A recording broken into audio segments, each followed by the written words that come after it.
4 of the United Nations Charter defines that all members shall retain in their international relations from the threat or use of force against the territorial integrity or political independence of any state or in any other manner inconsistent with the purposes of the United Nations. The Charter of the United Nations was thought to establish a normative order, maintain international peace and security. According to the Article 51 of the Charter of United Nations, nothing in the present charter shall impair the inherent right of individual or collective self-defense if an armed attack occurs. However, the Article 51 does not propose a legal definition of the conduct which is considered as an armed attack or the commencement of such an attack. It does not propose strict criterions for the use of force for self-defense. As a result, different interpretations of this norm have been arising and continuing to change in response to new situations and threats. I hereby welcome Ms. Sabah Aslam. She's the founder of IICR, Islamabad Institute of Conflict Resolution. She'll give us the welcome address and then we will continue with the rest of the speakers. Ms. Sabah, the floor is yours.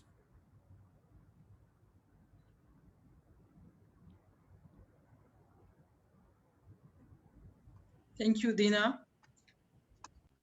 I, Sabah Aslam, like the founder and executive director of Islamabad Institute of Conflict Resolution, on behalf of IICR and Legal Forum for Kashmir, welcome you all to this online international conference titled Re-Theorizing the Theory of Self-Defense. Let me introduce a little about IICR and LFOVK. IICR is an Islamabad-based think tank, and we work on the regional security and regional connectivity and regional integration. Whereas a Legal Forum for Kashmir is an international advocacy group. Its members are indigenous people of the occupied territory in Jammu and Kashmir. The aim of the organization LFOVK is to defend the political, social, human rights of the Kashmiris and to promote the UN sanctions and their right to self-determination.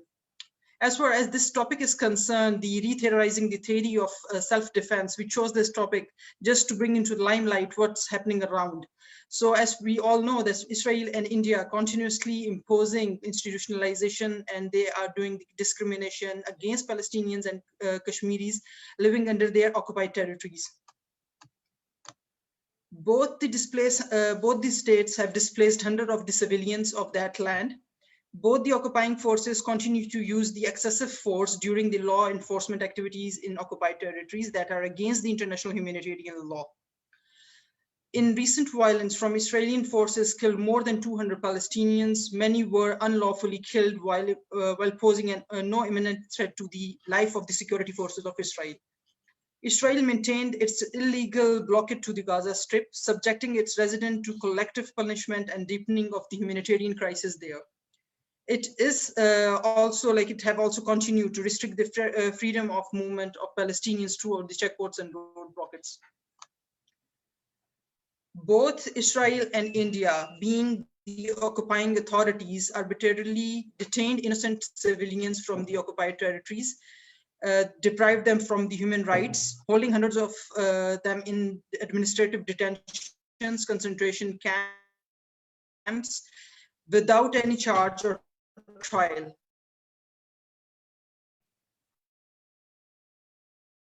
Torture.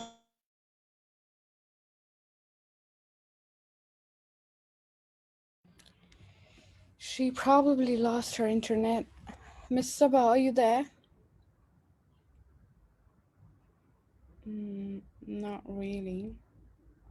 And other ill treatments of the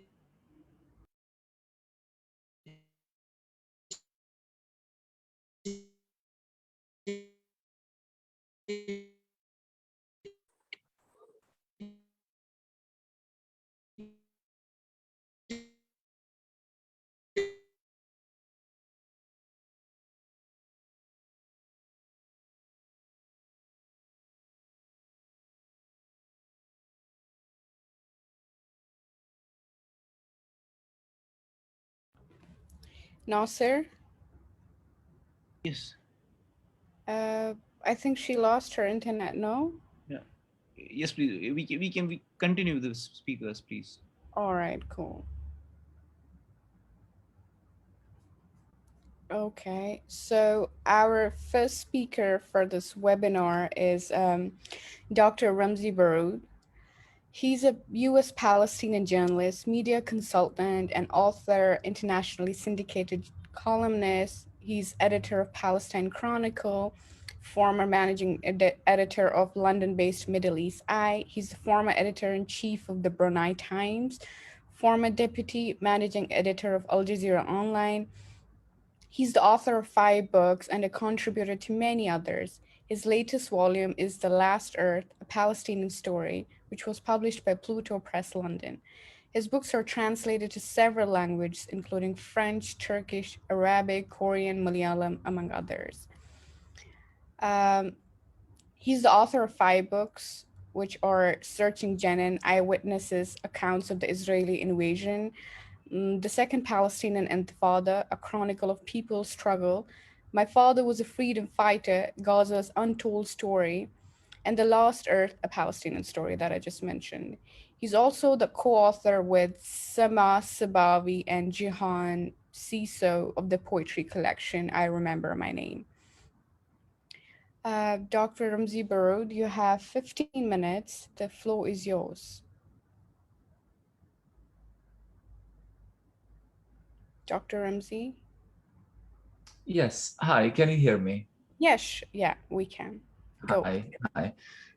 Thank you very much for organizing this webinar and for raising a subject and a topic that is really quite relevant and particularly urgent during this time. But first, let me just make a mention of a little bit of context of why this topic matters now more than ever.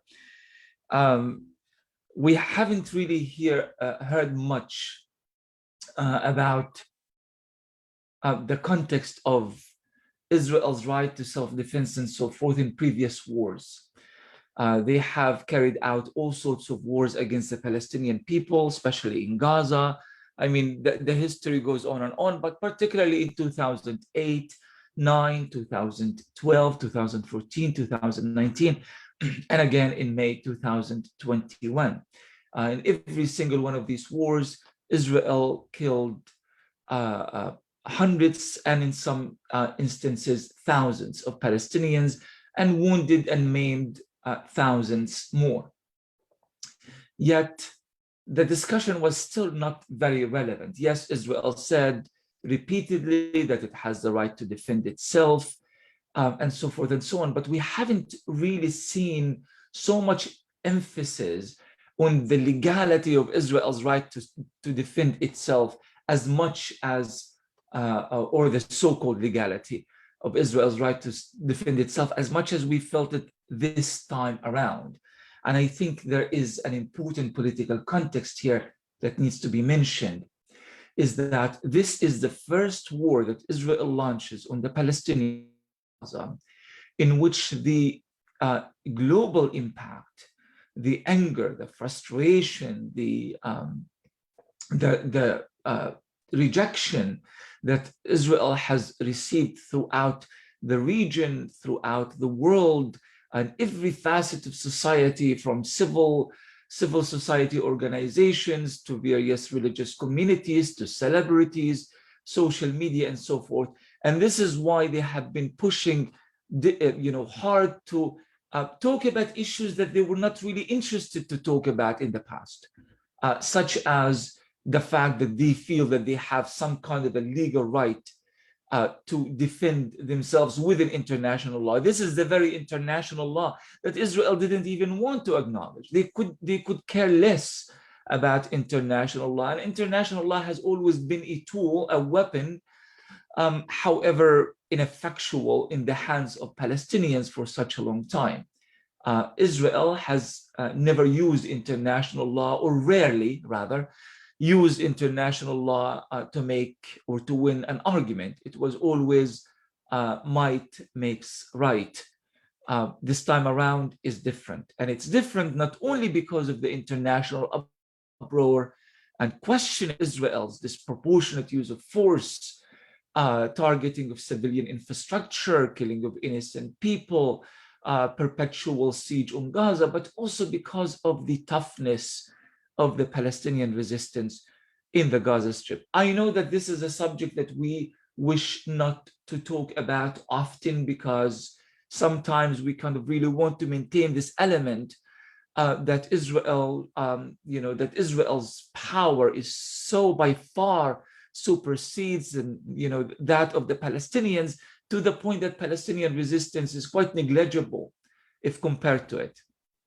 And therefore, we make references to the Palestinian homemade rockets, and often we describe it as fireworks and so forth and so on. And we always kind of constantly try to downplay the fact that Palestinians in Gaza have in fact developed the kind of defense capabilities, not to outpower Israel by any means, but at least to create some kind, or to register the kind of resistance that makes Israel pause and thinks about carrying on with its wars. And for a starter, this is really quite effective as far as Palestinians are concerned.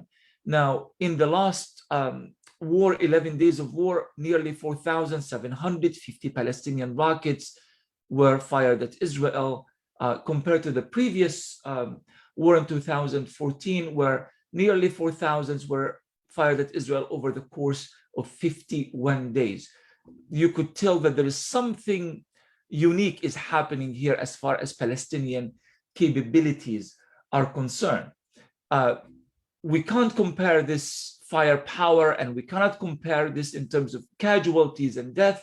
We should only compare it in terms of what Palestinian resistance has done to the Israeli economy.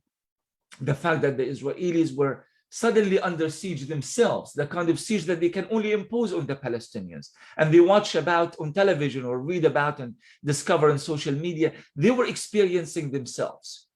And they were living these kind of difficult nights that Gazans have lived for such a long time. Nearly 3.5 million Israelis, for example, were in shelters. The Israeli economy was largely frozen. Israeli flights in and out Israel were either diverted or completely canceled. So the Israelis are now beginning to kind of starting to taste a little bit of what Palestinians go through all the time. And this is what the argument that the Israelis are trying to make.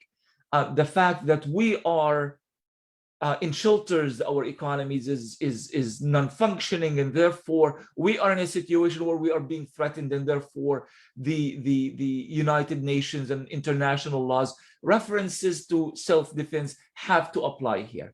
But this is not the only kind of Israeli trickery that we have seen in recent years, particularly in the last few years, and particularly in the last few months. We are beginning to see that Israelis are also trying to employ other international law references. For example, the right to self-determination. Now, this is a term that we own as colonized Palestinians living under apartheid military occupation and in the shadow of an imperialist regime that aims at territorial expansion at any cost. It is the people who are living in this kind of situation who are not only entitled to self-defense per international law, but to also self-determination. We are beginning to see the Israelis now pushing and trying to acquire that term as well, and that of self-determination. And we've been, those of us who have been speaking to mainstream and other kind of media in the West and so forth, we've been confronted with this question. Don't you think the Israelis too have the right to self-determination? So we have to be aware of the political and historical references, or rather context, to these kind of terms. the Palestinian people have the right to self-determination and have the right to self-defense. Israel doesn't have the right to self-defense. One of the most basic elements of self-defense, whether in international law or in criminal law, in individual criminal law, in any country, anywhere in the world, the first element is that self-defense can only apply in situation in which an attack is unprovoked. Can someone with a slight understanding of what is happening in Palestine right now really communicate the idea or make the claim that Israel or Palestinians' rocket attacks on Israel are unprovoked? Well, let's just look at the evidence so very quickly. This is a nation that has been living under a military occupation for over 50 years. A nation that has been living in the throes of ethnic cleansing for over 70 years. People in Gaza have been living under a perpetual Israeli siege for over 15 years, lacking everything from medicine to food to clean water. For example, 97% of all of Gaza's water polluted. But not just that. Thousands of people in Gaza have been killed in habitual Israeli wars, even when they try to defend themselves or at least to protest non-violently, as they have done during the Gaza March of Return, 2018 and 19. Over 300 Palestinians, unarmed, peaceful Palestinian protesters were killed by Israeli snipers at the border, or rather at the fence separating besieged Gaza from Israel. Thousands have been wounded, and thousands among those who are wounded are maimed, can never live a normal life, at least from a physical point of view, ever again. What is Israel's legal justification here?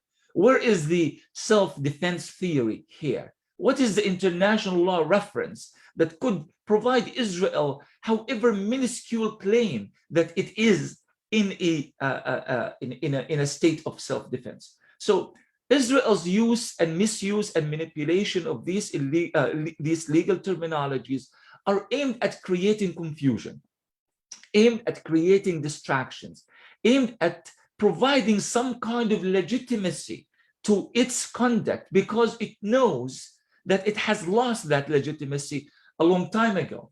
Again, and I'm going to try to close with this. For a long time, Israel didn't really care about what the international community thinks. Who cares about what Africans think and Asians and South American? The whole southern hemisphere have been entirely removed from Israel political calculations and propaganda. They were entirely irrelevant, because what mattered was the United States and the American veto and few Western countries at the United Nations Security Council.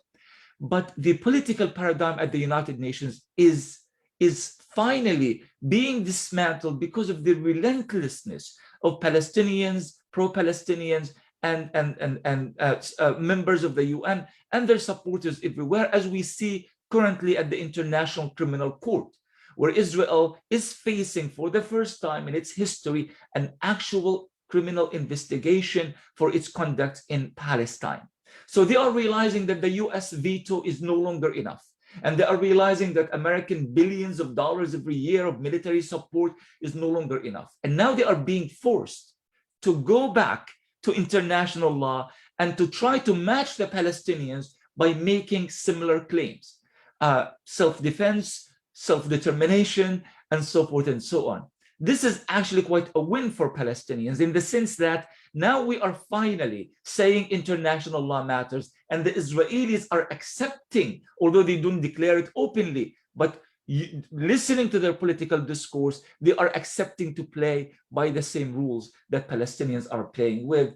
And that is good news in the sense that we know that the struggle of the Palestinian people, the resistance of the Palestinian people are all legitimate under international law, not just the UN resolution, General Assembly resolution that passed in December 1982, but previous resolutions as well, and I am sure future resolutions as well. There is very clear idea here. Palestinian people are in a state of self-defense, and they have every right to use, as that particular resolution says, all means to achieve their freedom. The Israelis are in a state of aggression.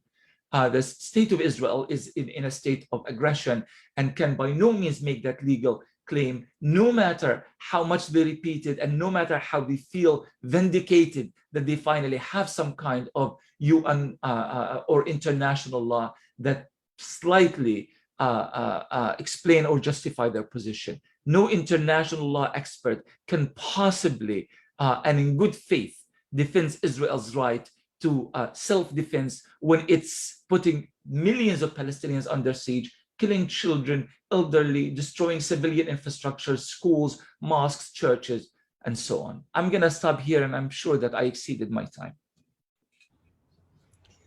Thank you so much, Dr. Ramsey, for these insightful details. Now, our next speaker is Dr. Ilan Pape. Ilan Pape is an expatriate Israeli historian and social activist.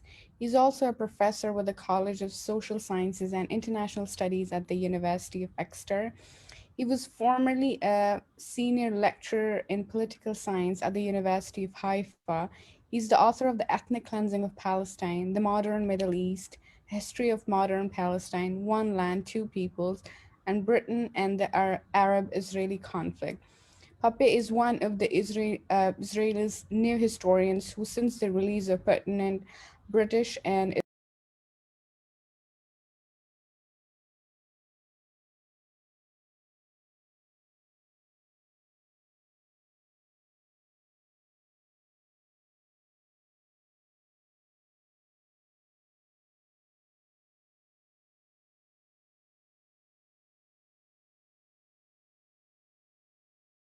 is carrying out in Kashmir and that the Zionist movement was carrying out in Palestine when settler colonialism was raised, and there was a demand that actually this new condemnation, very welcome condemnation of colonialism as both an act that violates international law and therefore anti-colonialist struggle is including an armed struggle is a legitimate way of defending yourself when, including, by the way, Palestinians, were interested in saying, let's also talk about settler colonial states, such as Canada, the United States, Australia, New Zealand.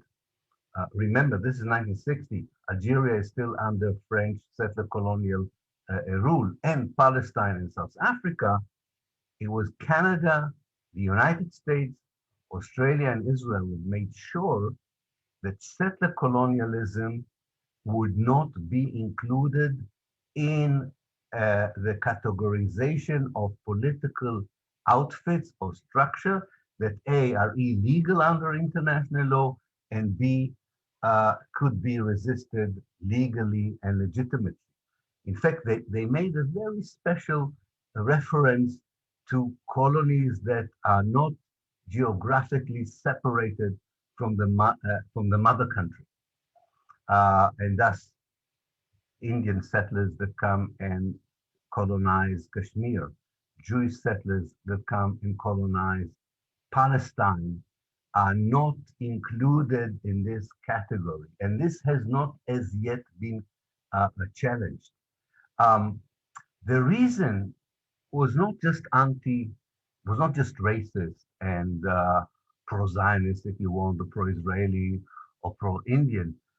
The reason was that the international law could only deal, in the eyes of its authors and its keepers and its gatekeepers, could only be maintained through a set of ideas of, could only be maintained around the idea of sovereignty,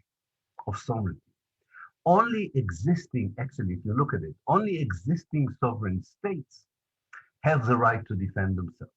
Only existing sovereign states are have kind of a sacred status within the discussion of both international law and the armed struggle against it. It goes back to the Peace of Westphalia. I don't have time to go to it in 1648, but this is the kind of discourse and thinking behind international law, which, and I agree with Ramzi that public opinion was definitely reading it the way he did, but I'm afraid people who are experts on international law and are trained in American universities or British universities would find it difficult under the premises of the existing system of international law to find the right of self-defense to an outfit which is not a sovereign state. This is the main Israeli trick, that as long as there is no Palestinian state, it cannot play in the same field as Israel can because of that. So what is the solution in a way? What is the way forward in order to, not in order to legitimize Palestinian self-defense? It's legitimate. There's no doubt about it. And the same is true about Kashmir. You know, in Arabic, rightly so, the Palestinians in Arabic make a distinction between international law, al-Qanun al-Dawli, and the international legitimacy, al-Shar'iyya al-Duwaliyya. If you would look at every Palestinian document since 1948, in fact, since 1917 until today, you will see that Palestinians anchor their demands and their right of self-defense, not just in the legal international law, al-Qanun al-Dawli, but mainly in the international legitimacy, al-Shar'iyya al-Duwaliyya, which does not really exist as a set of institutions or documents, but is the world consciousness. It's the moral right that civil societies are very quick to recognize and governments don't want to recognize. So the way forward, in many ways, is to look at the way that indigenous people now around the world, Native Americans in the United States, the First Nations in Canada, activists on behalf of Aboriginals in Australia and Maoris in New Zealand, and other groups which are not defined as national movements or states. The Black Lives Matters in America, the Palestinians in Israel as a kind of a subcategories within the Palestinian national movement. This discourse is now making its appearance, and it will revolutionize if it succeeds the whole nation, the whole notion of international law, and by inference also the right of self-defense.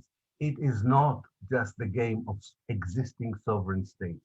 It's the game of people who are oppressed, and particularly inside settler colonial setups. And the settler colonial setup by which people colonize someone else's homeland in a project of displacement and replacement, these two, this kind of concept has been implemented by force in Palestine since 1882 and also in Kashmir. And it was motivated exactly by this idea of getting rid of the indigenous people, either by genocide or by ethnic cleansing or by other means. And hence, the very act of settler colonialism, the first act of settler colonialism, is something that the indigenous native people had the right to defend themselves from. And therefore, it's a very old, it's a very sacred and veteran right of self-defense that goes back to the very first encounter between the settlers and the native people, the indigenous people. The only thing I'm warning here is that this very act of aggression that continues to this very day in the case of both Kashmir and Palestine is not recognized in the international law as an act of aggression. We have to understand it. It is recognized by us, by the civil societies, by the solidarity movements, and so on. But the international legal system on its institution, by its own charters and laws, does not recognize it. But there is pressure from below, and that's why I'm optimistic, and with this I would end. There's pressure from below by the civil society in the former colonialist empires to change the whole discourse, and therefore it will impact hopefully also the way that the institutions are being established, the way it is the charters would be written and also, and therefore it cannot be just a Kashmiri and a Palestinian struggle. It has to be an international struggle.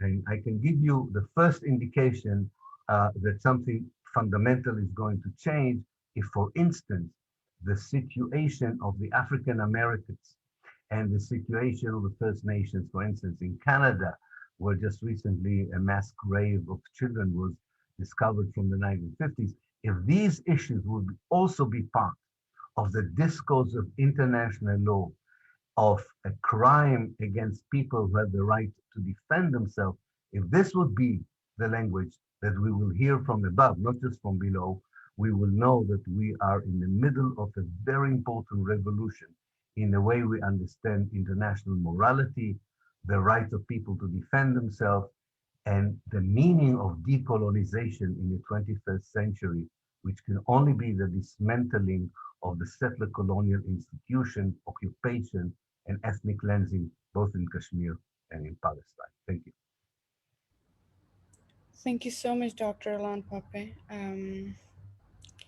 Our third speaker is Dr. Salma Malik.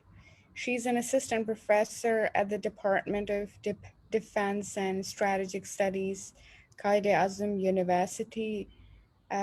She specializes in the areas of conflict and security studies and South Asian affairs.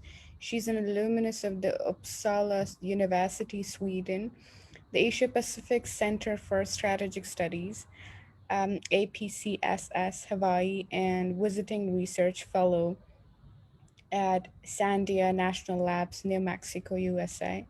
Besides being a member of IISS London, she's a part of various organizations like Regional Center for Strategic Studies, Consortium of South Asian Think Tanks, Social Sciences Research Council. Um, Prior to joining Quaid-e-Azam University, she worked as a research officer at the Institute of Strategic Studies, Islamabad.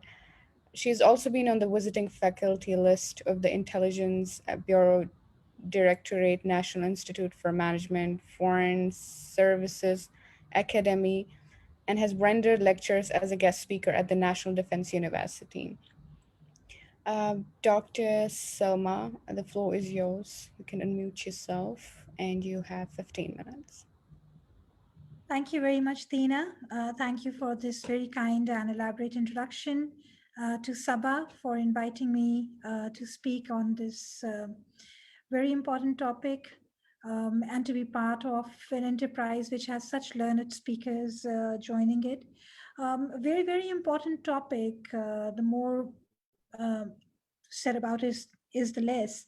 When we're looking at this concept of self-defense, as the two worthy speakers before me have also talked about it in greater length, it's very fascinating that when we are conversing in a Western language, talking about Western concepts, being highly critical of it, and unfortunately, none of us being able to evolve or come up with an indigenous definition or an indigenous way of looking at these things.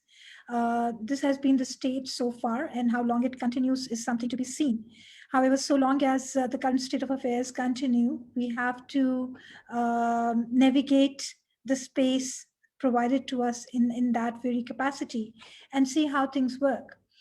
Um, the concept of self-defense is not something that has evolved in the post-colonial time frame or something that has evolved as a result of how the Western world is now interpreting in the contemporary sense what self-defense is. It dates back to Aristotle's concept or the notion of just war, when Aristotle said that war could be justified for three reasons, among which he enlisted prevention of enslavement as one of the primary preconditions of self-defense, besides various other things. Following Aristotle, we had Cicero talking about or identifying two legal or lawful definitions of self-defense, where he said that it may be taught self-defense may be redressing an injury or driving out an invader, both the notions which remain pertinent and true to date. Driving out an invader, regardless of what the conditions may be, and then redressing an injury. But when you say this, the very notion that self-defense is not something which is provocative, no, which is a preemption. It is not something which is requiring any act of aggression. Rather, it's purely or retaliatory. It's purely defensive in nature. And anyone who's resorting to self-defense is only defending his or her right to existence, to basic human rights, to basic values, kind of a self-preservation, if we may use this term, at the cost of not adhering to the norms of international law. But if we jump start to the modern notions, looking at the League of Nations, the turn of last century, we come across further aspects where self-defense also looks at notions such as Pacific Settlement of International Call of 1924, which talked about that aggression can be defined as an international crime. And it talked at two conditions in which states can resort to war. One, of course, is that against any kind of aggression, or when you're trying to, or when you are sanctioned by the League of Nations to take up arms and defend yourself. Not that the 1924 Geneva Protocol was adopted, but when we look at the successor state, the successor institution, the United Nations creation, Chapter 6 of the United Nations talks about Pacific settlement of disputes, and Chapter 7 talks about how the UN allows sanctioning of force under certain conditions. So both of these things have been charted out and outlined or to better define them and to institutionalize them. It took a lot of death, a lot of tragedy, a lot of trampling of human rights started in the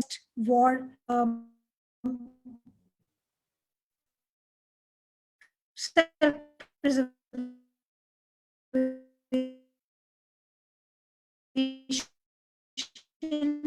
many other notions. Unfortunately, I would say neither was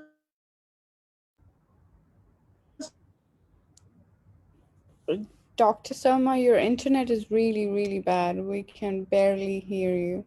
nation so far. Have the United Nations been 11 odd resolutions starting from March 1948 to December 2016, and the Jammu and Kashmir IICR resolutions would not start until 2017. Dr. Selma?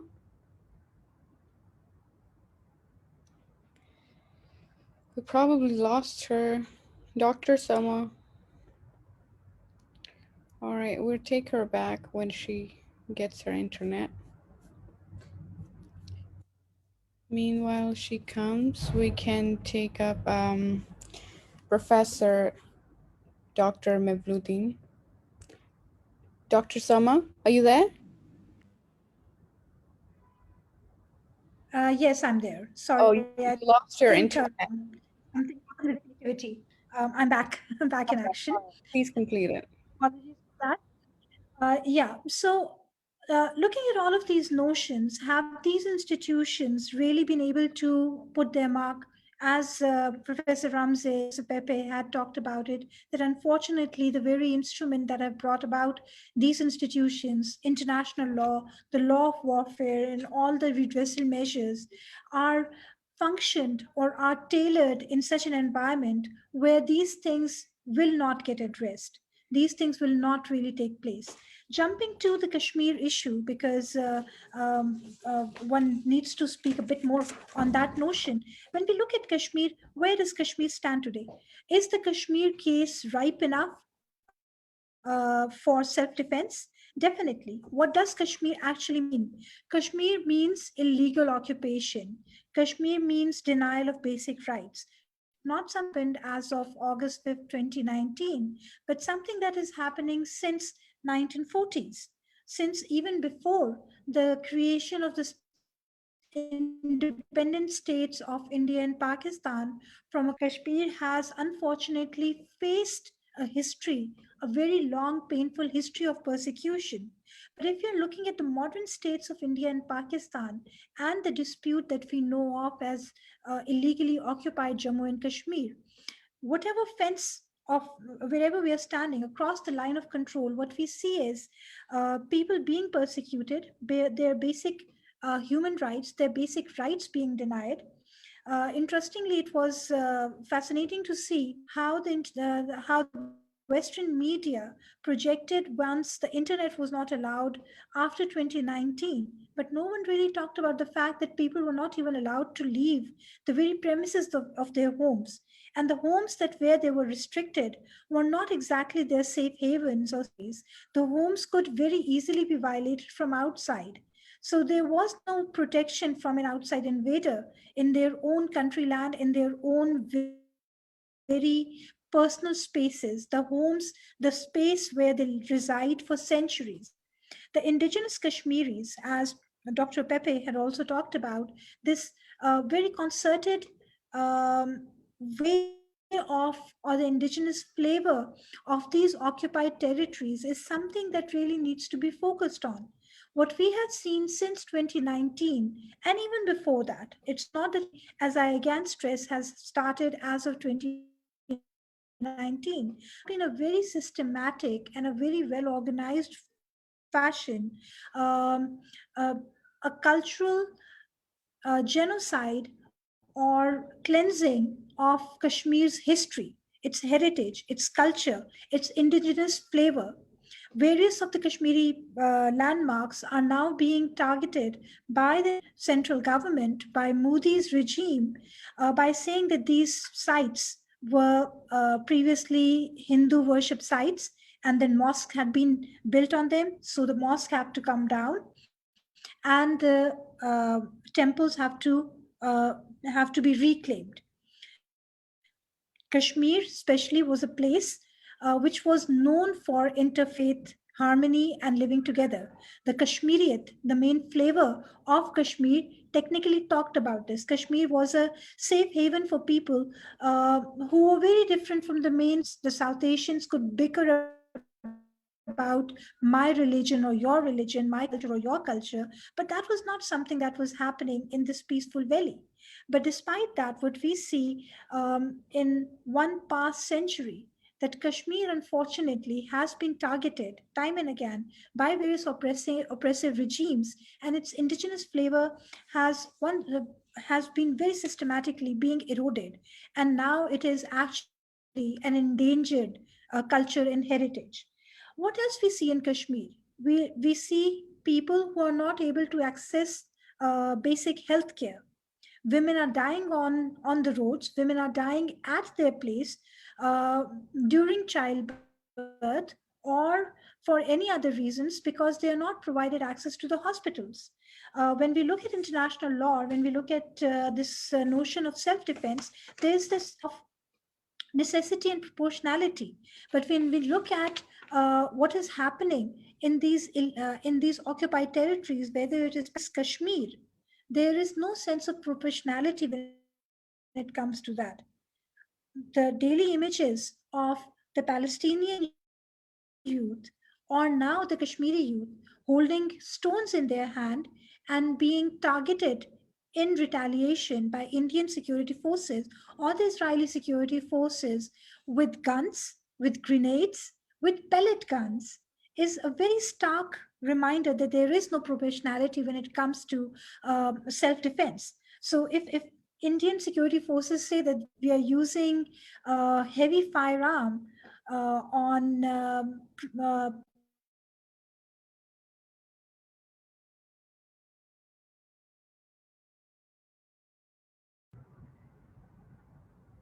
against Dr. Soma,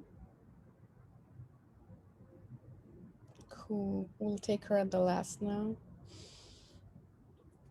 All right. Our fourth speaker is Professor Mevluddin Ebish. Um, he finished his undergraduate studies at the Faculty of Law, Department of Political Sciences at St. Cyril and Methodius University in Northern Macedonia. He obtained his master's degree from Bologna University, Faculty of Political Sciences in Italy, and his doctorate degree in the Faculty of Law. He has won several scholarships during his studies, such as Central European Initiative Scholarship, MAE Scholarship, and 5 other scholarships received from the Ministry of Education in Northern Macedonia for his bachelor and master's studies. Since 2010, he has been working at International Balkan University, initially as an assistant, uh, and then as an assistant professor.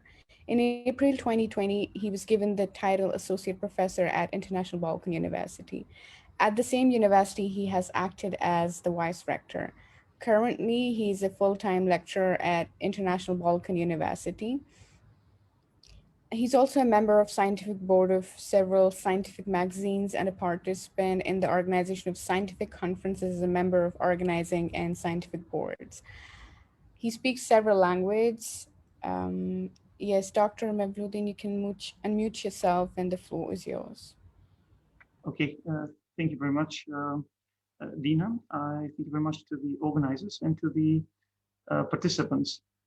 I don't know whether we should start or rather wait to the fourth participant to finish. No, it's okay. We'll take her at the last. Okay, thank you very much. Well, actually, being the last but not the least, it's much harder, to be honest. You know, when there were 3 outstanding discussants, to be honest, and sometimes it's very hard what you will say now on these issues. But there is always something to be mentioned. I think specifically when we talk about the international law.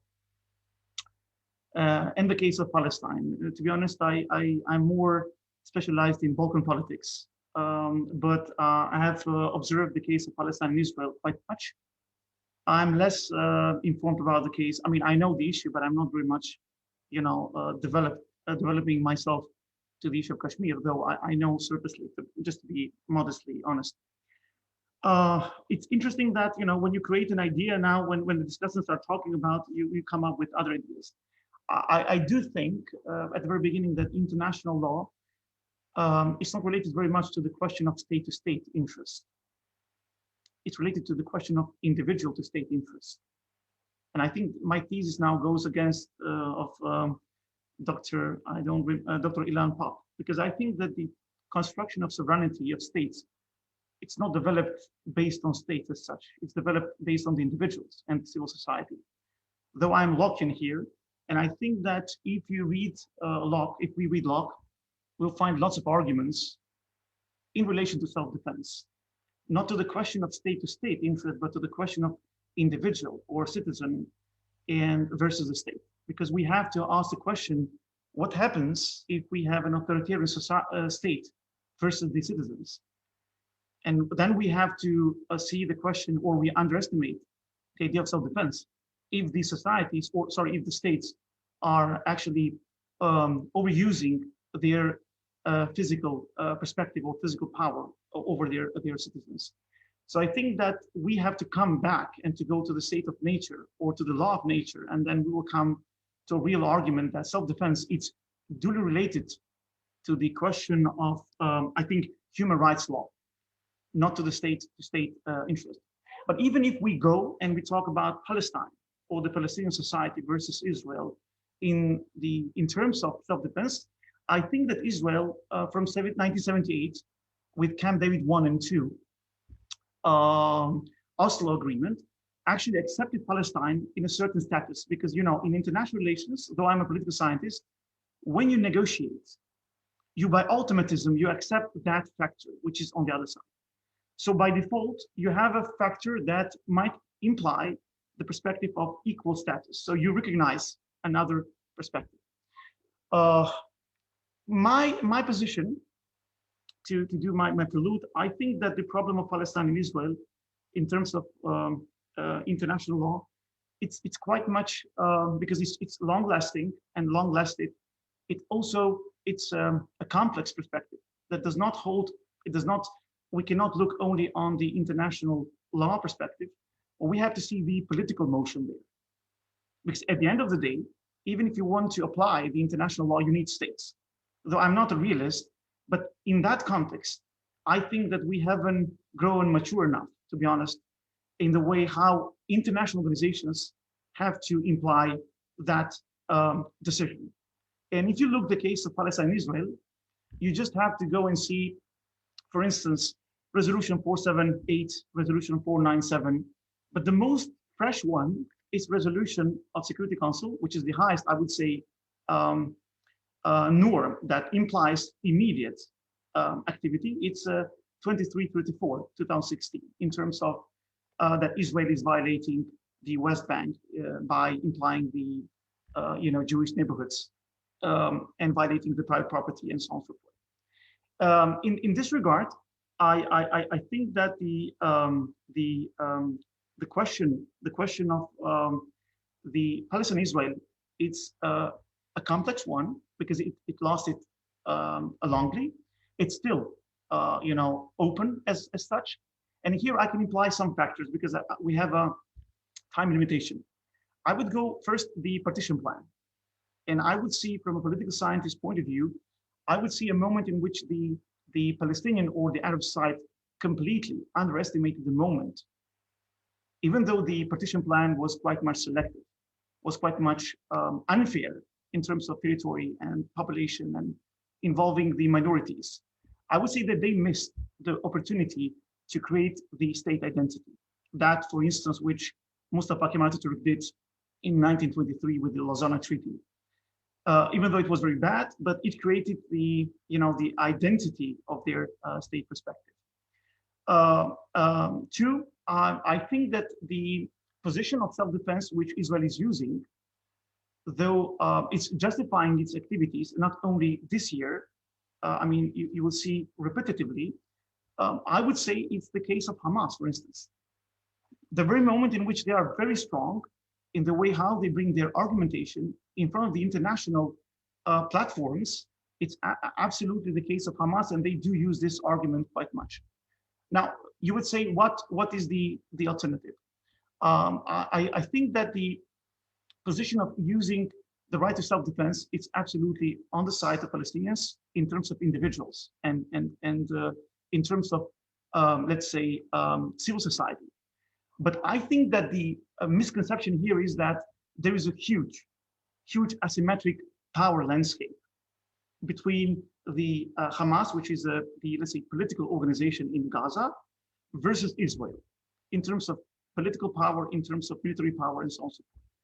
So it means that methodology, it's not functioning from 1948 and today. So I think that Palestinians, it's time to understand that self-defense, it's absolutely there to be mentioned, but the methodology that is being used throughout these years has shown, let's say, a moment in which they only justify Israel with its concept or with this argumentation of self-defense. Two, I think that Israel now it's using the Palestinians, and this is very, very hard to be mentioned because it's an emotional category, as a position of political achievements. My argumentation as a political scientist, what happened in East Jerusalem, and then later on with regard to Hamas, is the case that the very moment when Likud had no political tools to create its own government in a long-lasting perspective, you see the activities in the mosque or in Quds. And I think now the Palestinians are in a very bad position to be played out in terms of when you need, far-right voters in Israel. And this is the moment in which I would capitalize from a political party perspective on one hand, and I think that methodology needs to move towards the concept of Fatah, the negotiation process, which the Western powers are more soft towards them. But the other balancing perspective, in my consideration, is that if you want to change methodology, then the international community needs to change the application. By immediate force, the at least 2334 resolution needs to be applied. And why not the Trusteeship Council to be once again reactivated, where you can include countries such as Turkey and others, regional forces, to at least bring peace and stability in places or in the holy places, and including the East Jerusalem. And then negotiations, not only in the perspective of Hamas, Fatah, but I think that we are missing a great point here. We're missing that a very substantial number of around 2 million Palestinians are living within Israel. And now I see in the last elections, you have two political platforms that are being visible and available. So I think that we completely are missing that portion. So in this regard, I would also go with another factor, maybe later on we can debate. I see that the ICC, the International Criminal Court, even though Israel and USA are not signatory countries, and I know that they cannot be observed and their soldiers and their activities, but I think that the academic, let's say, platforms and other states which are not part of the Security Council can advocate a promotion or a perspective, as it was in the case of Bosnia and Herzegovina and Kosovo, 95 and 92 especially, the ad hoc courts that are going to observe the military activities of Israel, specifically in West Bank and other parts of usage of physical force towards civilians or towards the civil society. In this regard, I think if we combine these four elements, we might see a perspective that then the issue might be more and more, how to say, be enlightened and be open for other opportunities. So being late, I see a huge criticism towards the international organizations. And I see a huge criticism in perspective of the political establishments within the, let's say, within the Palestinian side as well, because we have to be quite fair and we should analyze political, environment quite realistically without, implying the emotional category. In this regard, I think that the question of self-defense, it's absolutely an argumented position, because the thesis should not go only state-to-state affairs, but towards individual versus state affairs. And I would go with another factor, if you allow me, and I would stop here. I think that the position of Israel in this regard, starting from 1970s and onwards, but even from 1940s, I would see the USA perspective in line to the Israeli policies versus the Palestinian question. And we are underestimating this question. We are seeing a very, I would say, academically illogical context in the way how USA is positioning itself, or has been positioned itself, quite historically, in terms of supporting Israel in all its activities. Thus, I go with another argument. I say it's illogical, having in mind the political philosophy and construction and state establishment of USA itself, starting from the 18th century and onwards.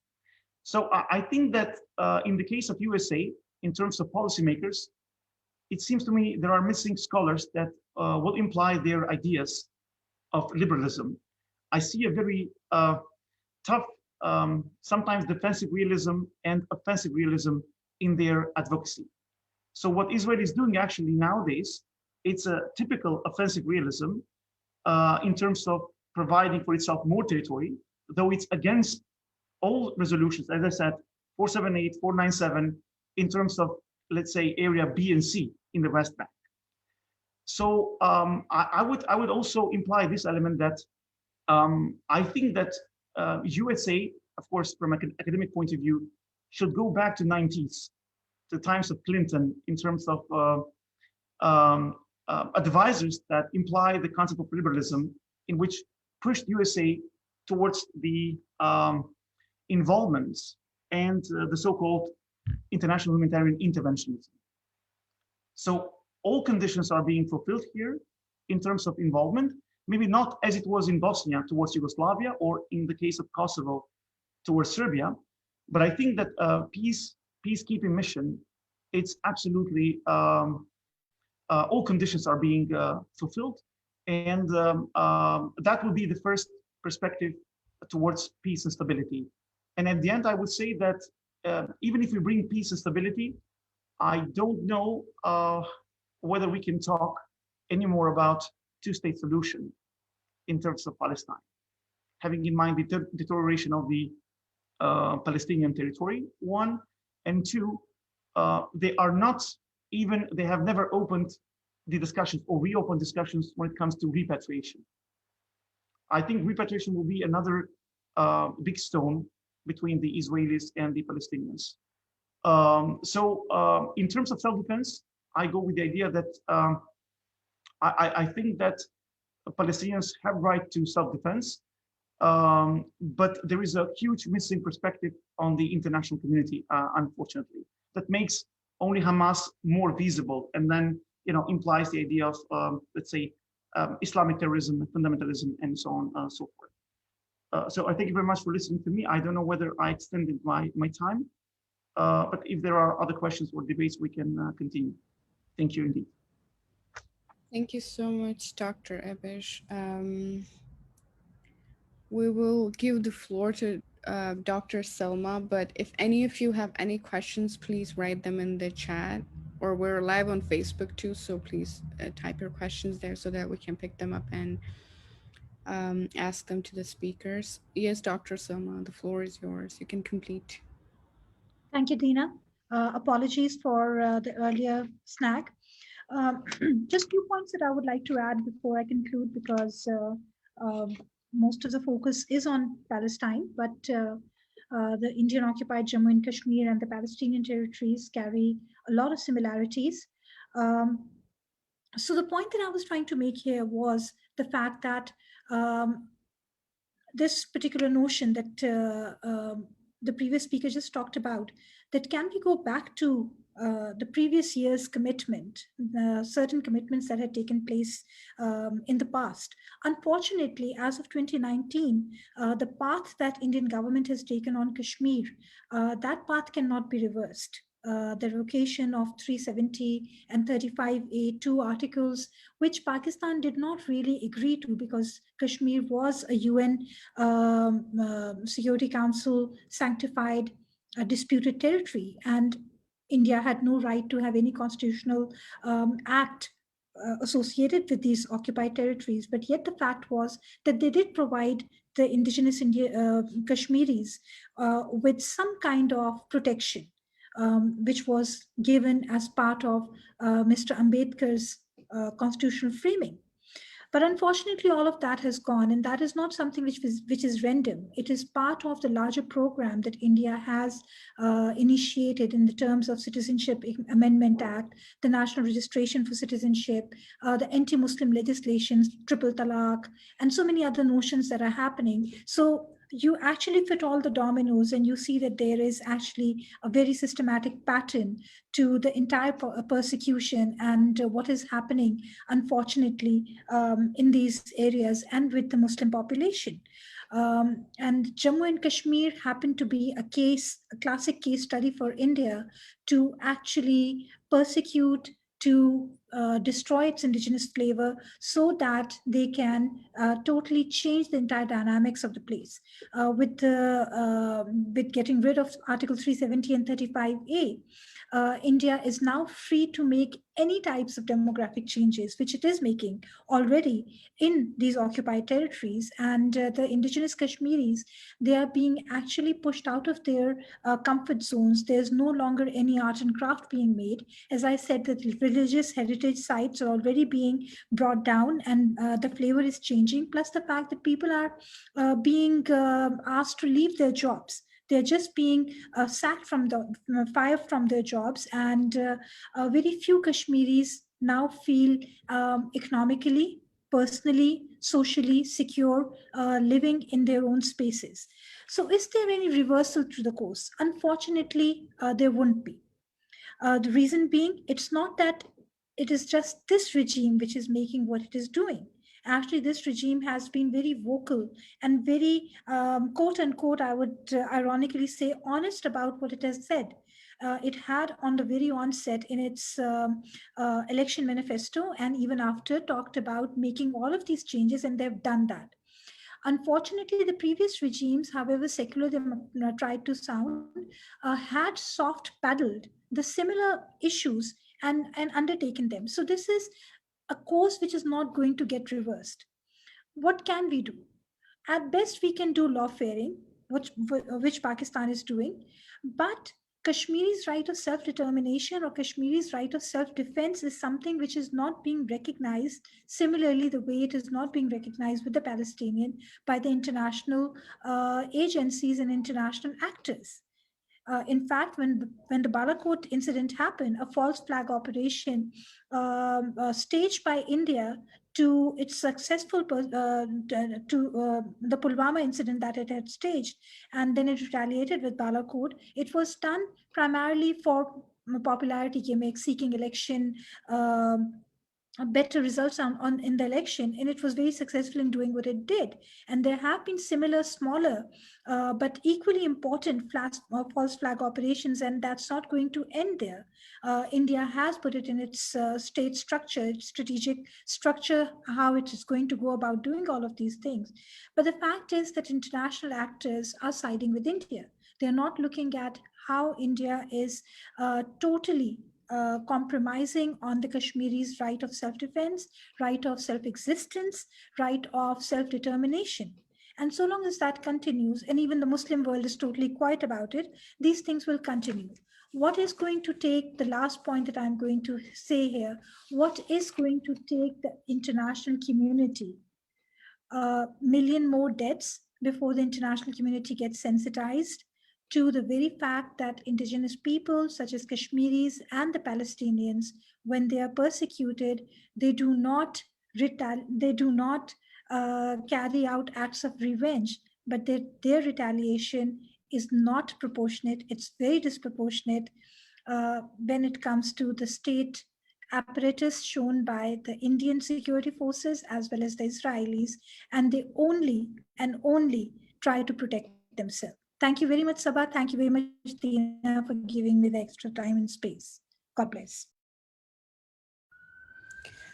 Thank you so much, Dr. Soma. Now is the time for questions, and we will start with Dr. Ramzi.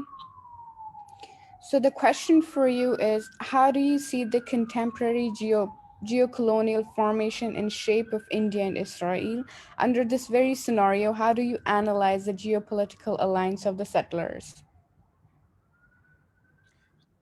Right. So when we speak about this inherent connection between Palestine and Kashmir, I think we kind of have to put this with a different context than the one that is quite common. And the common context is that they are both Muslim majority nations that are living under the yoke of colonial, settler colonial regimes, rather. And that, while that is true, and it does help in terms of the emotional and sentimental and spiritual connections between these two struggles, in reality, there is much more to it than that. And to prove that, there are many other Muslim nations, for example, the Uyghurs of China, Muslims of Bosnia, Kosovo, in various parts of Africa, and so forth, that they are going through a great deal of suffering and collective struggle, but at the same time, we don't draw the connections at the same level that we do when we talk about Kashmir and Palestine.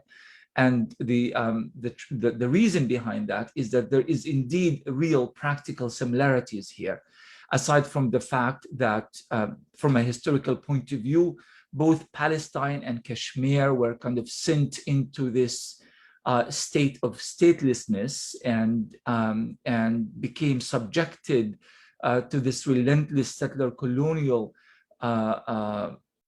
oppression for all of these years. It began around the same time in the late 1940s. And the kind of terminology that was used, this kind of hyped, ultra-nationalist, religious terminology that were used in describing and providing some sort of justification for this kind of colonialism was also similar between the governments of India and Israel.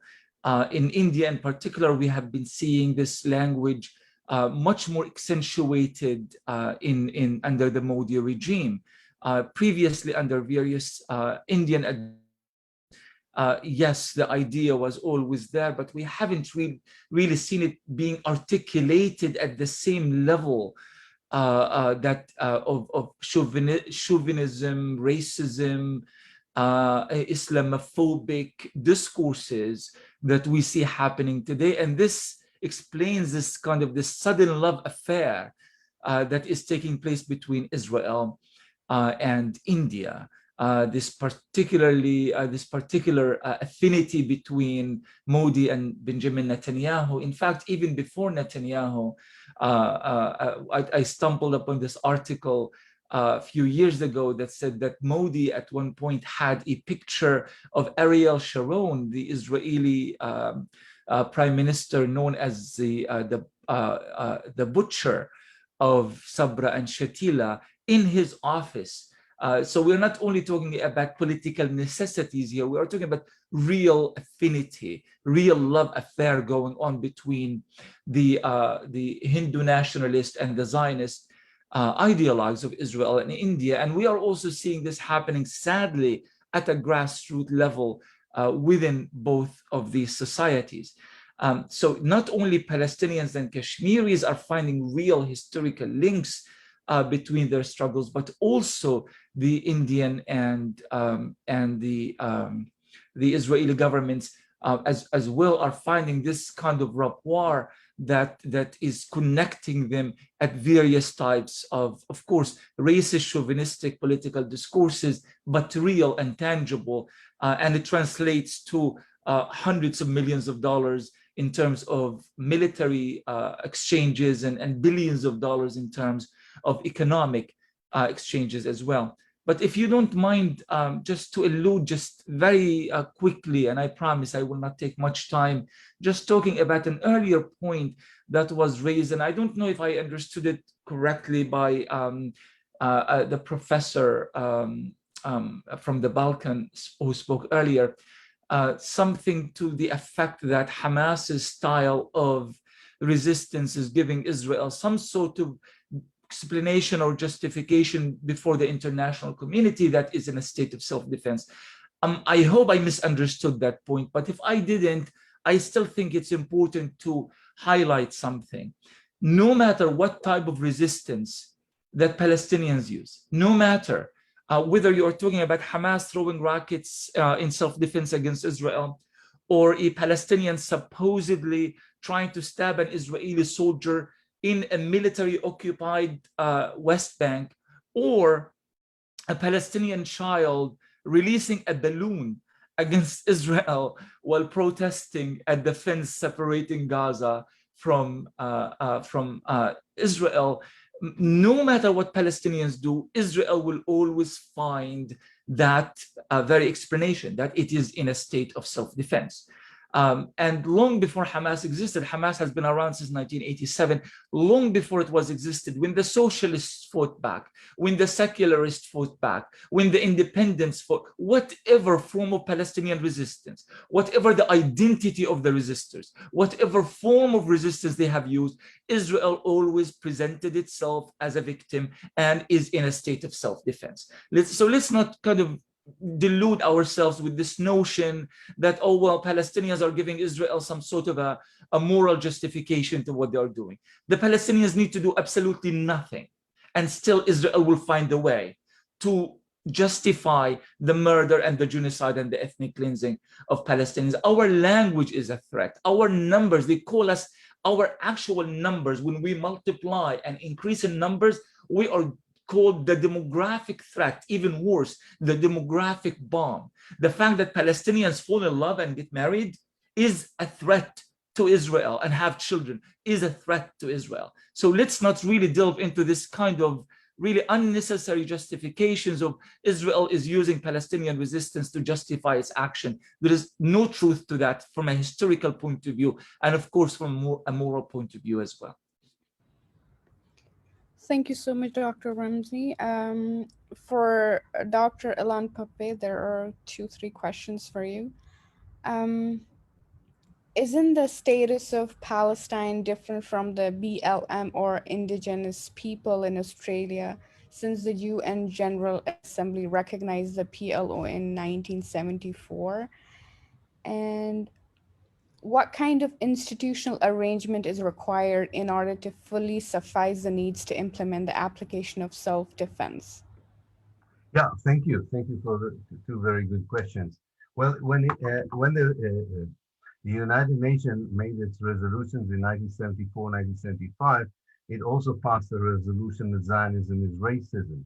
This was a very different world. This was a world when the PLO was still a proper anti-colonialist liberation movement. It was asking for the liberation of the whole of Palestine, for the return of the refugees. It had the support of all the other anti-colonialist movements in the world. It was a bipolar world where you had the Soviet Union and the United States. It was a very different world. And in that world, definitely full decolonization of Palestine was, at least in the eyes of the PLO, was the project that really motivated its action, whether it was the diplomacy or the armed struggle. Unfortunately, we live in a very different world. I think that the big crisis was 1982, the Israeli invasion of Lebanon, the attempt to destroy the PLO, the expulsion of the PLO headquarters to Tunis, the great Israeli trick of the Oslo Accord. If you ask people today, is the PLO today in a better position than Black Lives Matters as an organization? I'm not sure what people would say. You know, the PLO is kind of immersed into the PA, which is a subcontractor for Israeli occupation in the West Bank. It's a different world, and therefore Palestinians would have to, and they are, by the way, they are trying to adapt themselves to a very different reality. And in that different reality, you have to take into account established facts. And the established fact is that Israel has become the apartheid state of Israel from the River Jordan to the Mediterranean. And therefore, people particularly derive some inspiration from the ANC struggle against apartheid South Africa. So there are other examples now for what in the 21st century decolonization means. And this has yet to be properly formulated. I don't know if you're aware of this, but there's a huge petition going on for restructuring the PLO, and there's some ideas of even building a new organization. I'm not a Palestinian, I'm not part of it, but for example, I think that a new structure for the PLO could include also anti-Zionist Jews as part of the vision of the future. We are in a very important transitional moment. So unfortunately, although intellectually these United Nations resolutions are very important, this is a different world we're living in. And whether we like it or not, we are now fighting a neoliberal, uh, um, colonized multinational corporations, and not just Israel. And you can see it from the position of some of the Arab regimes, how the situation has changed given the position of more radical Arab regimes in the 60s and the 70s. So we are in a way, uncharted water, but we are navigating, I think, in this direction. So I think that's why the similarities become more clear than they definitely were in the 1970s. I would add something else, and then I will go to the second question. Um, I think that one of the things Israel really was let off, even by people like myself. I really, I'm genuine now about my own remorse about it. We haven't talked about enough about racism, about racism. At the heart of the Zionist project, there is Jewish racism, Zionist racism. Now, in so many parts of the world, people in Pakistan, I don't think, are fully aware of it.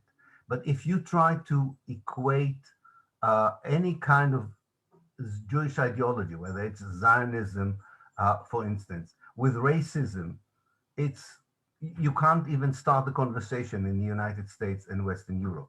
You know, that's why they passed a new resolution, not resolution, a kind of a new alliance that equates criticism on Israel with the denial of the Holocaust, which is ridiculous, of course. But it's part of the issue at the heart of any settler colonial project, but in particular at the heart of the settler colonial project of Zionism is racism. At the heart of the attitude of the United States, the white United States, to African American is racism. And at the heart of the way that Britain deals with its non-white minority is racism. This is for me a very important issue because in order to confront the only weapon left to Israel in the public opinion, which is to accuse everybody on anti-Semitism if they dare to criticize Zionism, is to go back. If we're talking about the United Nations resolution, I think the more important resolution is the 1975 resolution that equated Zionism with racism. The PLO did not need the United Nations to recognize its right. It needed the Palestinian people to tell the world that it is their legitimate organization. They are not in a similar position now, and they have to work very hard for it to gain the same legitimacy that they had in 1974. Now, the second question. Well, I think that there might be something in the International Criminal Court which gives you an indication of what kind of institutions we need. The ICC is an interesting case. The ICC was created allegedly on the basis of all the other international law tribunals that existed before it. But it was still formulated in the spirit that I described of not including settler colonialism in the discussions of international law. And that's why the only people who were really tried in the ICC were African leaders, and the United States does not recognize the ICC.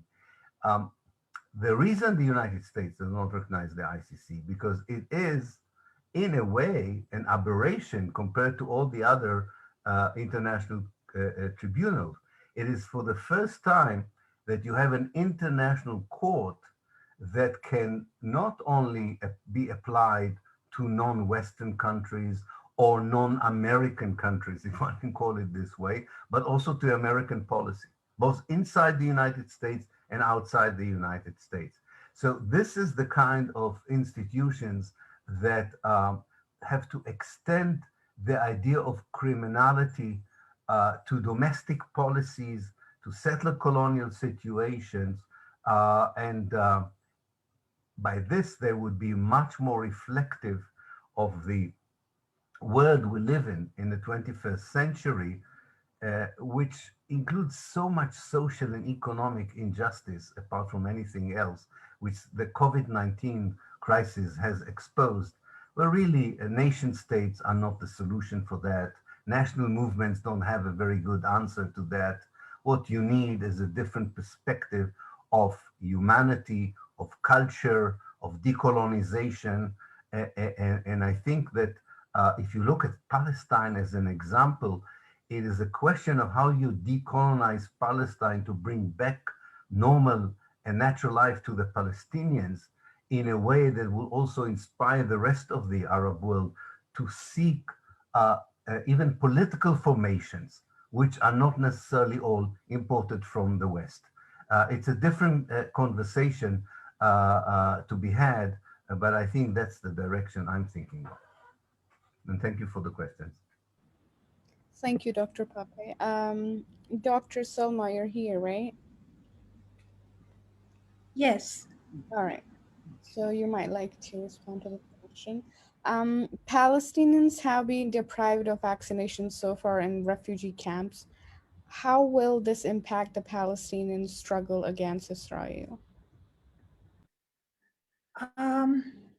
Well, I would actually say similar thing is happening in Jammu and Kashmir as well, because the Indian administration is doing similar acts in that notion.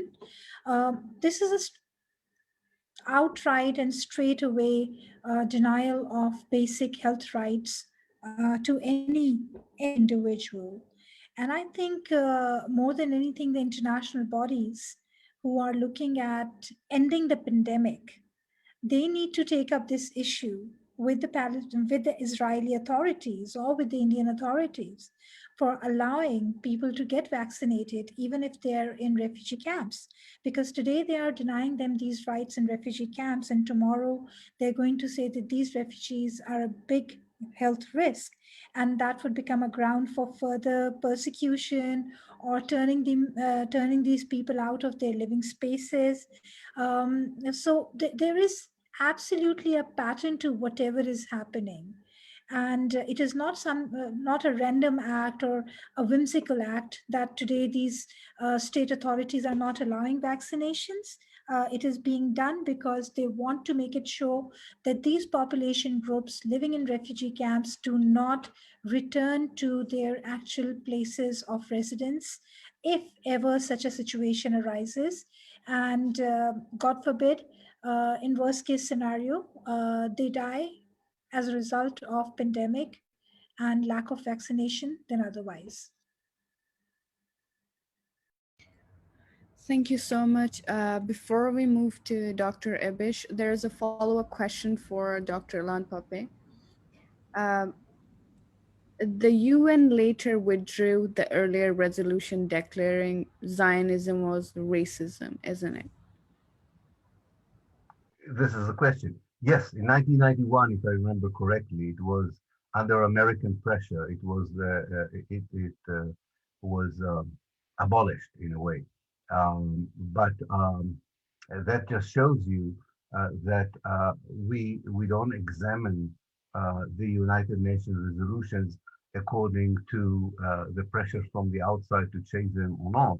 We are just I just brought it as a reflection of a certain mood, and as you probably know, since the 1970s, the United Nations was actually working in two levels.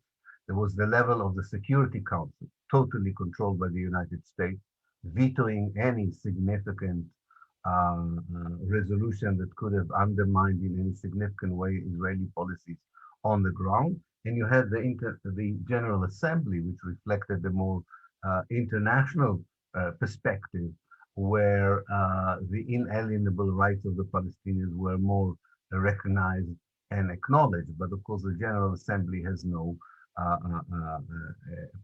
doesn't have the same power as the Security Council. So yes, I think so. But to be honest, I think today it would be impossible to pass such a resolution in the United Nations General Assembly.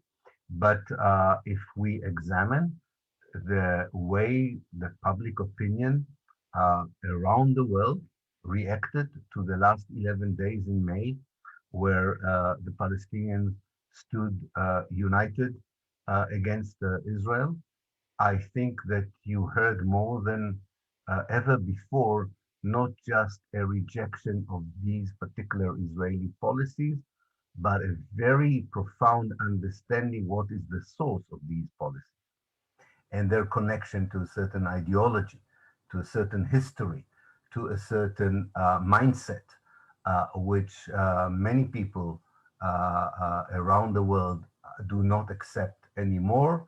And some of them very bravely are sticking to these moral views despite the fact that they are being attacked as anti-Semites.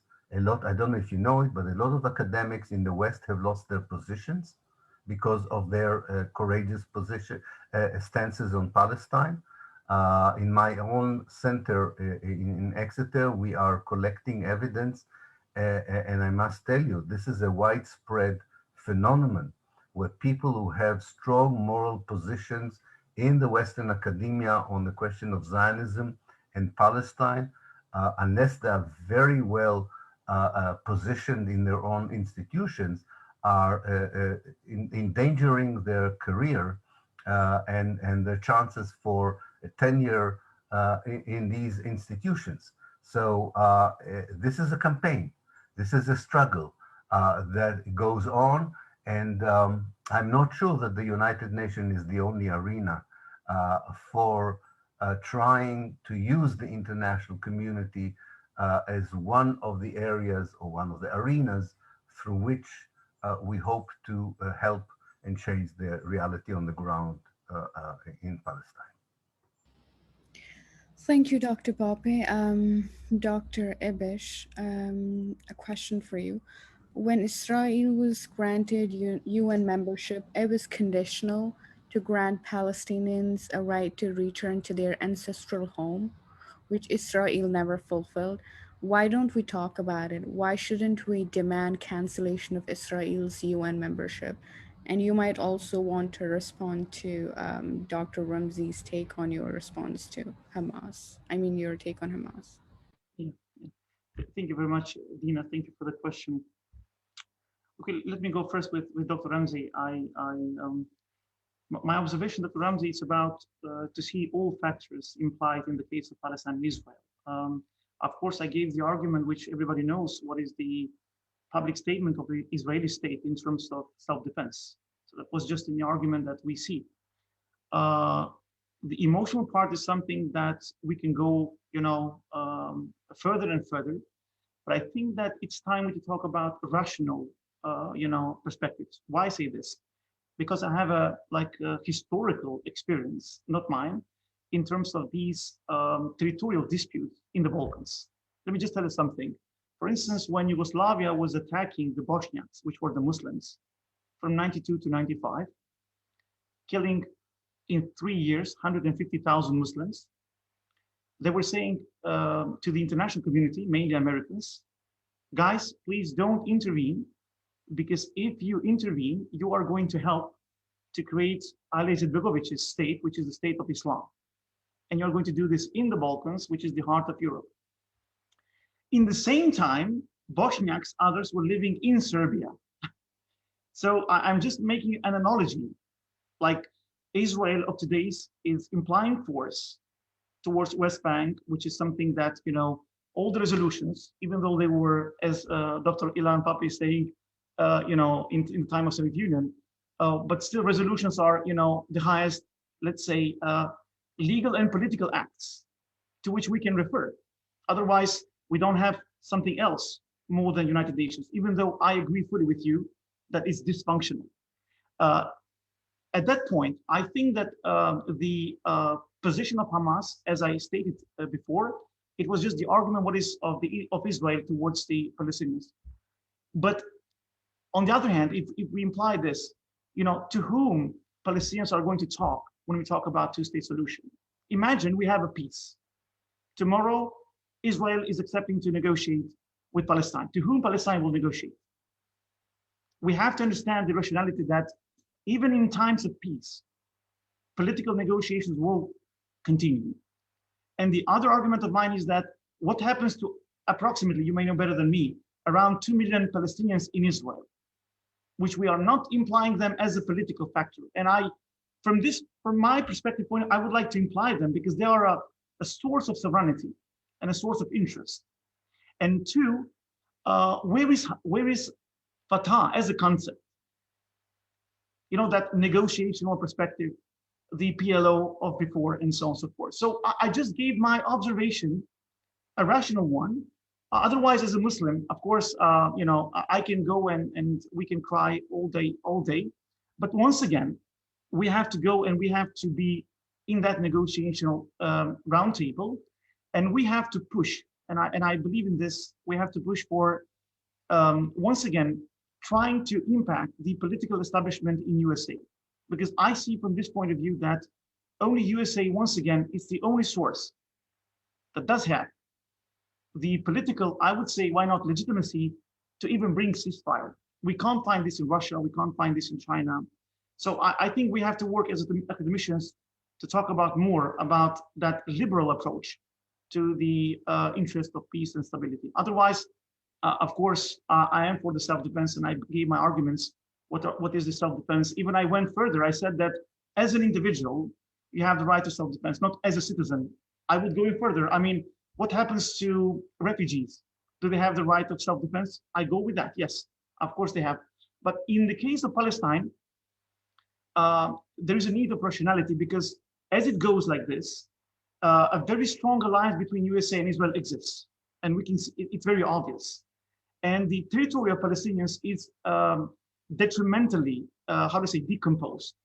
That's why it will come to a point in which, if I'm not wrong, David Ben-Gurion was saying in the late 19th, 20th century that there is a land without people, though they were Palestinians. So we're coming to a point to say there are people without the land, though the partition plan existed and gave 45%. So I just want to give this perspective. I believe so. And the question to Dina, if I did not forgot the question, is that can you please repeat the question, Sure, Dina? I'll repeat it for you. I'm sure you lost the grip. It was when Israel was granted UN membership, it was conditional to grant Palestinians right of return to their ancestral home, which Israel never fulfilled. Why don't we talk about it? Why shouldn't we demand cancellation of Israel's UN membership? Oh, okay, yeah. Look, even if you're not in the United Nations, you can continue to do your policies. Look at, for instance, Switzerland. Switzerland was not a UN member. I mean, it's one of the youngest UN members, I would say. That doesn't determine your position as a state. I think what Israel and the, let's say, Zionists have done in 1947, I think that have rationally accepted the partition plan. The very moment when they accepted the partition plan, I think that they were much more wise compared to Palestinians, even though I agreed that the partition plan was absolutely, you know, unbalanced, disbalanced with all the question of territory and the population, so on and so forth. I think that at that point, that international legitimacy was taken from the side of Israel versus the Palestine, plus implying all the activities, you know, 48, the attacks, Dar Yassin, 67, and I don't want to go, you know, with other examples. So the political implication, I think that the source of not calculating, it's the same like, can I give this example of the Balkans? Ali Izetbegovic was looking for self-determination of Bosnia and Herzegovina, though it was a state in Yugoslavia. Serbs were saying, don't go for referendum because you are going to clash with us in a, you know, warfare perspective. And I say that a miscalculation of the domestic affairs, the asymmetric proportion of power, and the, how to say, missing position of in the international community is actually misleading all of these, let's say, happenings in the history. Plus, let me go further to Professor Ramsey, just why we don't analyze, for instance, the recent bilateral agreements of the Arab states, quite in 2019, 2020. I mean, from that point of view, I can see even the Palestinian position much harder and much harder, to be quite honest, having in mind the Muslim or the Islamic Conference. Thank you very much. Thank you so much, Dr. Ibish. I'm sorry, Dina. Yeah, sure. Do you want to? Yeah, it's not even a rebuttal, because to be honest with you, I have no idea what was being said. It was very confusing all over the place. That's really not what we are talking about. We are talking about Israel misuse of the term self-defense under international law. And the point that I made has nothing to do with Fatah and Hamas, has nothing to do with Bosnia, has nothing to do with any of these things.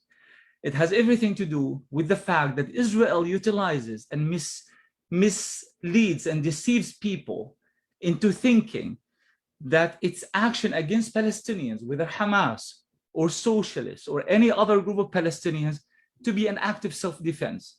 If you go to YouTube and Google, for example, Israeli soldiers arresting a Palestinian child, you will see numerous videos of them dragging a 4-year-old child, a baby, crying baby with his parents wailing behind, while a horde of Israeli soldiers running with this little baby into some military vehicle somewhere.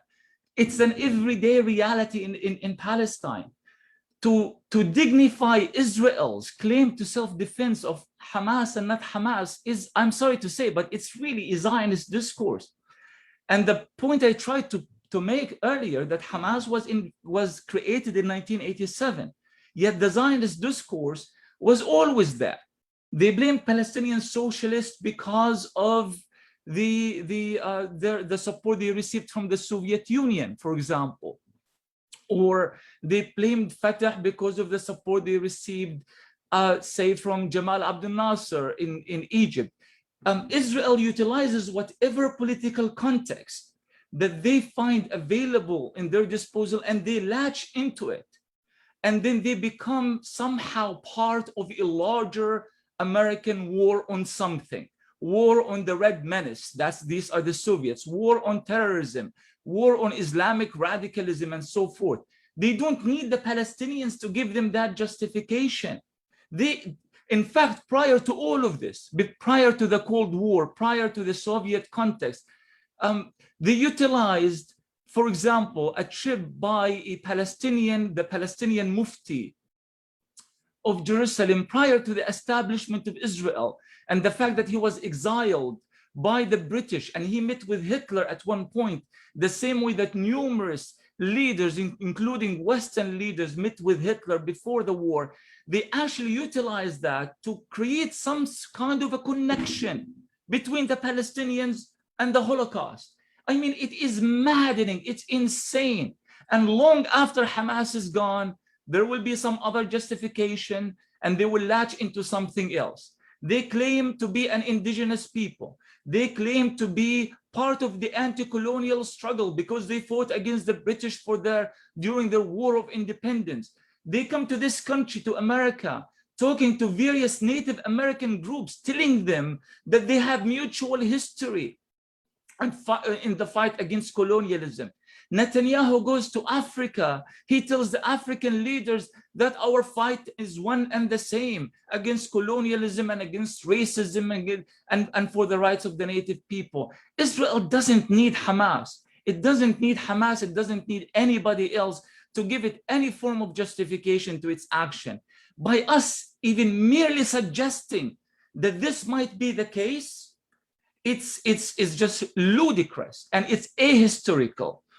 The other point that was made about the partition, I mean, we are talking with Ilan Pappé, perhaps the single most important historian in the world about that particular period. And I'm not going to put words in his mouth, but to actually claim that, well, the Israelis were smart by accepting partitions and the Arabs were, it means that you are not looking at the historical context at all. You come and you take over someone else's country, and then you come and you offer them a small portion of that country, even though that you are the vast majority of the population, and you have been living there for thousands of years. And you say, I'm going to take most of your country away from you. I'm going to partition it, and I'm going to give you a small portion to put your population in there. And the rest is going to go to European settlers and immigrants, illegal settlers and immigrants. And that's how it works. And you have to accept that. And when the Palestinians and the Arabs rightly said no, now that it's being written in history that they made a foolish decision. It's foolish to actually suggest that. So it's really, really important that we try to actually before we speak history, that we understand the historical context of what we are talking about. Okay, just shortly, Dina, I'm going to conclude. Sure. Yeah, sure. I'll take you and then we'll Ramzi, wrap up. I understand your, let's say, position emotional, but first of all, I think we need to stop with this emotional thing. I think the stereotype that Palestinians are emotional. I'm not being emotional. There is something, and if you are academic, you should understand that, something called positionality in academia, meaning that you speak from your position and your location to the story. As a Palestinian refugee whose family has been ethnically cleansed from Palestine and his people are facing a genocide, I have the right to apply the positionality as a way to express my point of view. So let's stop with this whole emotional nonsense, please. Okay, can I continue, Dr. Ramzi? Can I say something? Sure, please go on. Very much. Okay, I don't know others' backgrounds, and in terms of family, we also had in the Balkans, which our family members were killed. But as an academician, I think that we have to see all the factors. That's why I was delighted to talk something, even though you went with, how to say, difficult terms and labels towards me, but no problem. We have difference in ages. What I would like just to say and to just finish, no problem, is that for me at this point, and I will say this, that you are not giving any solution to the problem. You are just giving an interpretation of yours. I wasn't asked to give a solution, sir. Dr. Ramzi, please. If someone asked me to give a solution, I'm happy to give a solution.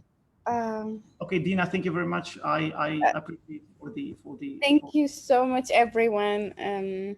I know, like, we all have different experiences. We come from different backgrounds, and since Dr. Ramzi is himself from Palestine, so I'm sure his take is pretty different on this. And we just, I just wanted Dr. Ibi tried to explain things from the when we talk. That was, but thank you very much. It's okay that these things happen. We're tolerant at the end of the day.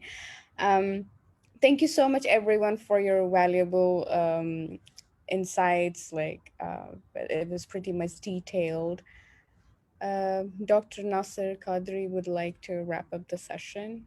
He's the director of Legal Forum for Kashmir. Yes, Dr. Nasser.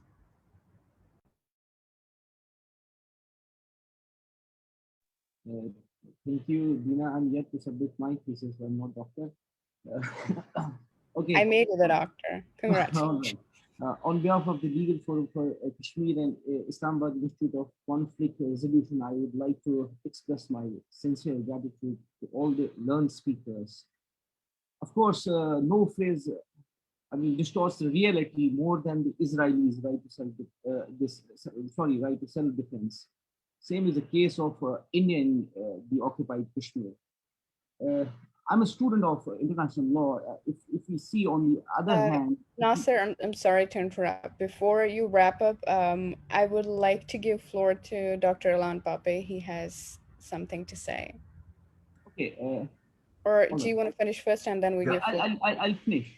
Okay, so if we go on the other hand, if we go into the jurisprudence of this right to self-defense, both both Palestine and Kashmir, they're fighting for the same cause, the right of self-determination, and under this Geneva Convention, or for that matter, if we go into the jurisprudence, they're fighting the colonial domination.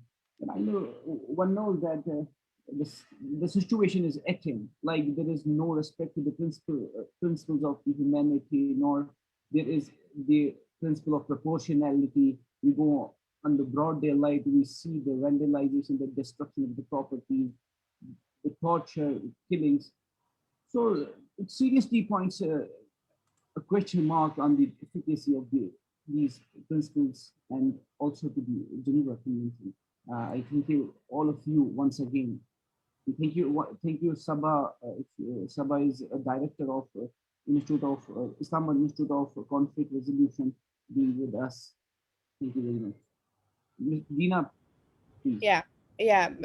Dr. Ilan Pape, you can respond, and then we'll just one sentence. I think it's very important to understand that Zionism is a settler colonial movement, And as Patrick Wolf, the late great scholar of settler colonialism, said, settler colonialist movements are derived by a logic that he called the elimination of the native.